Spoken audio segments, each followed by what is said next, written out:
मैं doctor Saumya homeo से बोल रही हूँ।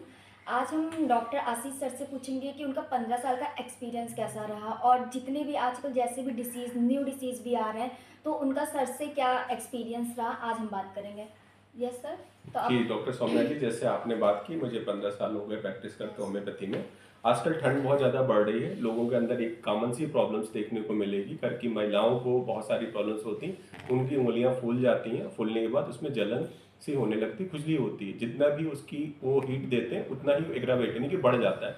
इसको चिल ब्लेम बोलते हैं। एक पर्टिकुलर एक बैक्टीरियाज होते हैं जो एक दूसरे से स्प्रेड होता जाता है, जो वाटर कंटेंट से स्प्रेड होता है।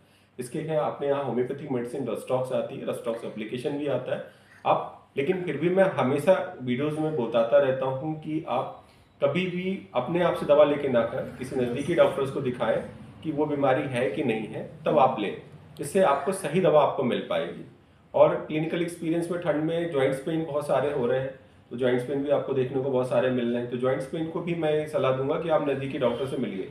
आपके जॉइंट में स्टिफनेस आ रही है, जॉइंट में चलने में दिक्कत आ रही है, तो आपको कैल्शियम की डिफिशियंसी हो सकती है, आपको थोड़ा बहुत आपको आयरन डिफिशियंसी हो सकती है, या पुराना चोट हो वो ठंड में बढ़ जाता है, जिसमें होम्योपैथी में परमानेंट इलाज पूरी तरह से संभव है। सर ये सारे जितने भी आप डिसीज़ बताए हैं, सिम्टम्स जो भी बताए, तो ये ठंड में ही क्यों होती है? ये डॉक्टर सौम्या जी, ये ठंड में इसलिए दिक्कत होती है, जो कैपिलरीज होते हैं ना, यस सर। वो कैपिलरीज पुराने चोट या डिजीज के वजह कैपिलरीज ब्लॉक हो जाते हैं, या वो प्रोन होते हैं बैक्टीरिया जो ठंड में ही एक्टिवेटेड होते हैं, ओके। तभी ये चीजें होती हैं। और जो कैपिलरीज उसमें क्लॉटिंग हो जाती है, ब्लड्स की कंस्ट्रिक्शन होने लगती है। आपको पता होगा आपके घर में अगर थोड़ी भी कोई फैट रखा हो, घी रखा हो, जम जाती है, सेम वैसे कंस्ट्रिक्शन हो जाती है, जिस कारण हमें स्टिफनेस देखने को मिलती है, खास करके ज्वाइंट्स पेन में। इस वजह से होता है। दूसरा सेकेंड थिंग, सी बैक्टीरियाज को जो होते हैं, जो ठंड में ही एक्टिवेटेड होते हैं, वो ठंड में अपनी कॉलोनी ग्रोथ कर पाते हैं, इसलिए ठंड में वो इन्फेक्शन क्रिएशन मिलता है।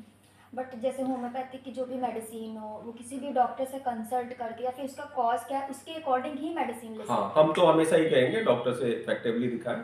हाँ, छोटी मोटी प्रॉब्लम्स अगर हो रही हैं, जैसे चिलब्लेम हो गया, तो इसके लिए मैं कहूँगा घर में रस्टॉक्स रखें, रस्टॉक्स की ऑइंटमेंट्स आते हैं, रस्टॉक्स लगाएं, जिसकी वजह से आपको अच्छा रिजल्ट आएगा।